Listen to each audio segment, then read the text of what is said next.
Bismillahirrahmanirrahim. Assalamualaikum warahmatullahi wabarakatuh. Pada pagi hari ini melanjutkan bagian yang kedua untuk sharing pengalaman haji 2023 yang lalu.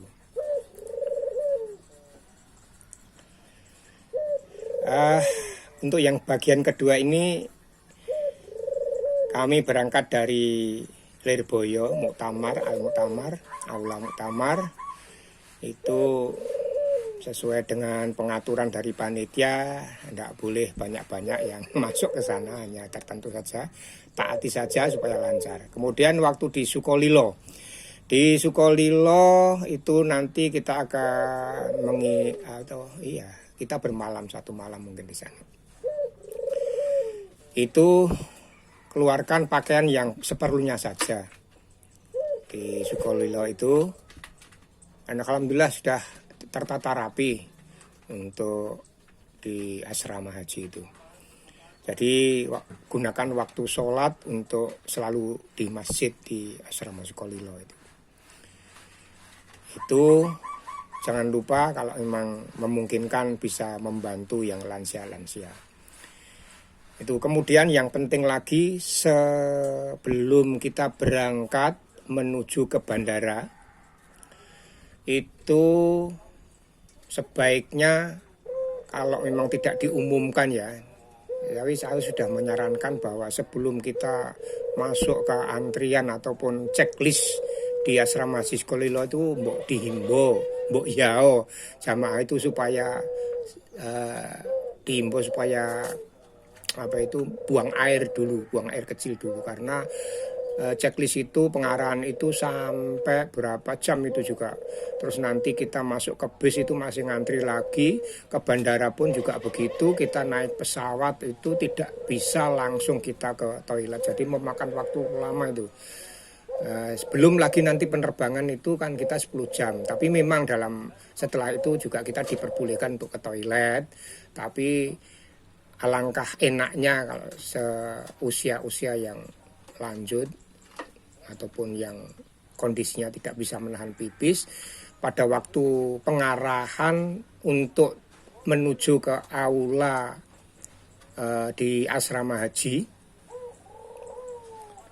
itu hendaknya kita buang air kecil dulu supaya nanti dalam pengarahan kita juga enak. Di tengah-tengah pengarahan pun itu nanti kan juga kita antri lama karena ada giliran-giliran untuk ke bandara, itu ada jadwal tertentu. Itu juga memakan waktu yang lama juga. Jadi di situ kita usahakan juga buang air kecil. Karena pengalaman saya pada waktu itu saya tidak diarahkan begitu dan saya tidak buang air kecil. Ternyata di situ pengarahannya lama, kemudian di bandara pun juga begitu lama. Kita masuk ke pesawat itu pun tidak boleh langsung ke toilet, langsung diarahkan semua duduk semuanya. Setelah terbang pun juga begitu, tidak boleh dulu untuk ke toilet supaya biar stabil dulu. Nah, kita hati aja semuanya itu. Nah, setelah itu baru diperbolehkan, setelah pesawat stabil diperbolehkan untuk toilet. Itu ternyata malah antri semuanya, ternyata sama semuanya. Jadi saya menghimbau kepada panitia pun juga begitu, sebelum kita dimasukkan atau jamaah dimasukkan ke aula itu supaya dihimbau supaya buang air kecil dulu. Tapi di tengah-tengah pengarahan pun diingatkan, yang sekiranya belum buang air kecil silahkan buang air kecil, karena beberapa menit lagi mungkin kita akan diangkut ke bandara. Itu pengalaman saya menahan kencing itu sampai 7 jam. Wah, itu juga lebih dari 7 jam. Lah, tapi ternyata waktu kita nanti kita terangkan juga lah.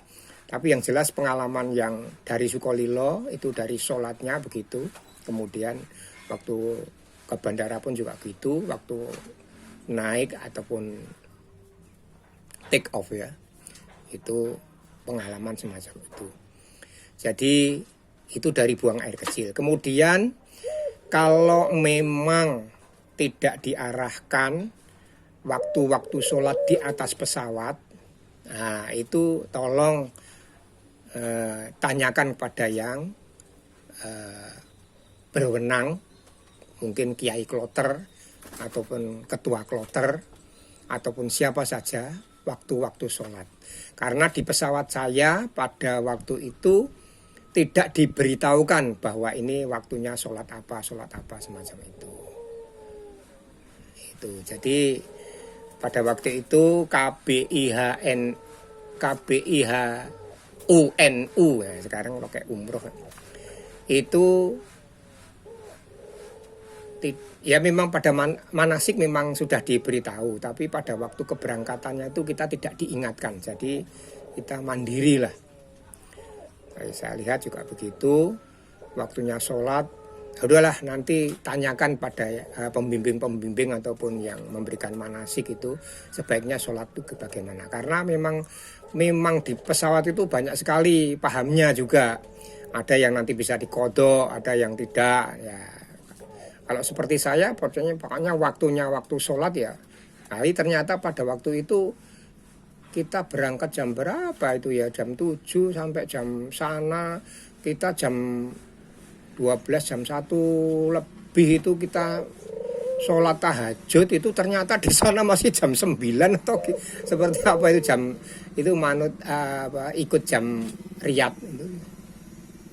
Macam itu. Jadi itu supaya dikondisikan pribadi masing-masing sesuai dengan pemahaman masing-masing, keyakinan masing-masing. Sholat di pesawat, waktunya, tempatnya itu bagaimana, tolong ditanyakan pada pembimbing ataupun memberikan materi. Itu pada waktu terbang, persiapan waktu ada terbang. Kemudian begitu waktu kita mendarat pun itu juga pada waktu itu masuk subuh, azan subuh di bandara. Nah, itu pemeriksaan itu juga memerlukan waktu juga yang cukup juga lama. Jadi subuh dengan waktu yang sedikit itu kita termakan di sana. Kemudian juga kendalanya waktu itu ya.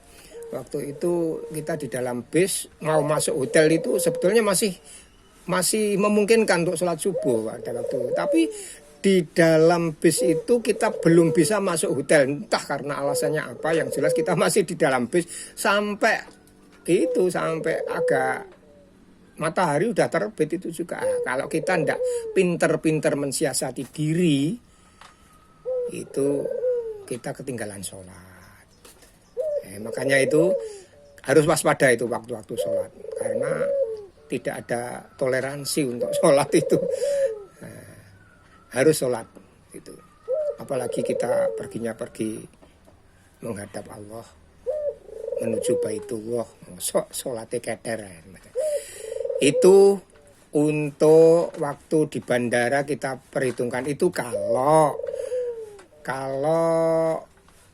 datangnya subuh. Tapi kalau paling tidak pengalaman saya itu untuk sharing saja lah, jadi bisa menyesuaikan nanti.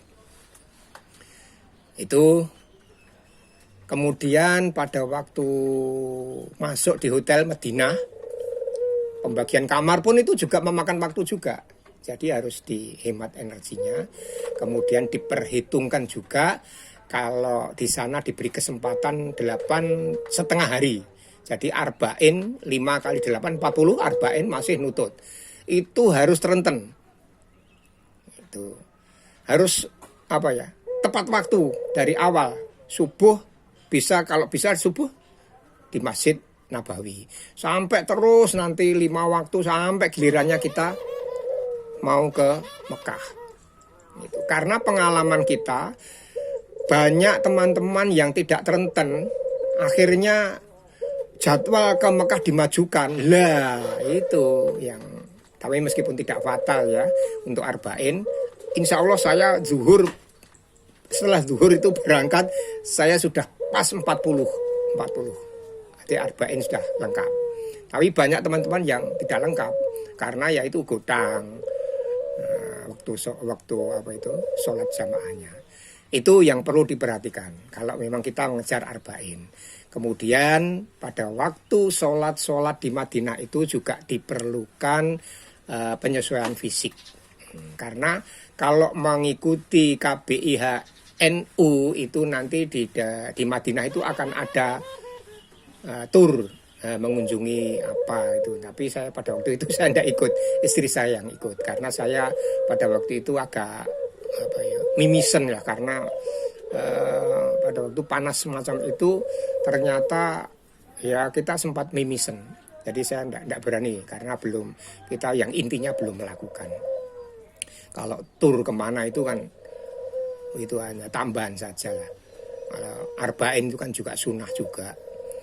Jadi kita utamakan yang utama, kita hemat tenaga. Tapi jangan sampai kalau memang masih kuat ya jangan sampai arba'in itu diabaikan. Kita rugi kalau di sana. Kalau tidak seperti itu. Jadi membantu lansia yang lemah itu juga kewajiban kita.